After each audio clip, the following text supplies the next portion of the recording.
for further consultations before new NSSF rates contained in a new law are implemented. FKE is calling for clarification of some of the provisions while warning that raising NSSF contributions has the risk of adversely affecting the economic abilities of both the employers and employees. The NSSF Board of Trustees had intended to begin implementation of the new rates starting next month, which may now have to wait for longer should they yield to the FKE demands.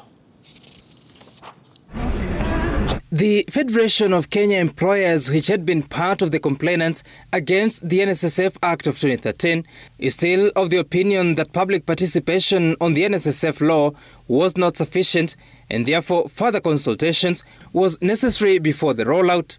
5 days after a 3-judge bench overturned an earlier High Court decision, now setting the stage for implementation of the new law, the Federation is now calling on the government to kickstart a social dialogue mechanism for smooth transition from the old Act to the new Act, given the far-reaching nature of the changes.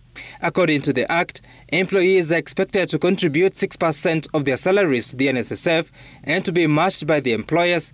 This means an employee earning 6,000 shillings per month should be deducted 360 shillings per month and the employer to pay a similar amount to the NSSF, giving a total of 720 shillings. This is an increment from the current 200 shillings per employee.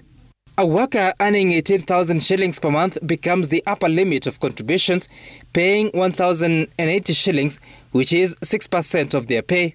The employer should pay a similar amount to give a total of 2,160 shillings.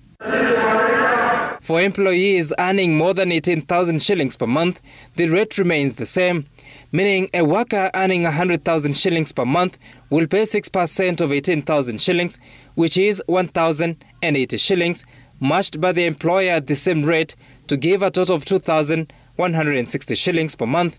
FKE, however, says that there is no clear roadmap on how the Act will be operationalized, that it is not clear whether the 6% of contribution is on the basic pay or the total emoluments for an employee.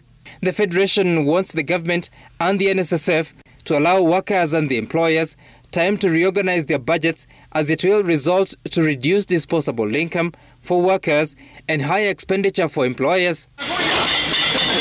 Given the additional expenditure expected by the employers, FKE adds that the new Act has a direct impact on existing clauses on gratuity or any other employment benefits, that it should be made easy for employers with superior private pension schemes to opt out. The NSSF Board of Trustees had hoped to roll out the new rates starting 1st of March this year, with employers expected to file their first returns on the 9th of April.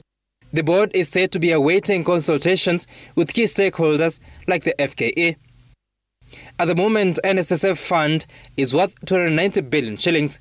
It collects 16 billion shillings annually, which it hopes to grow.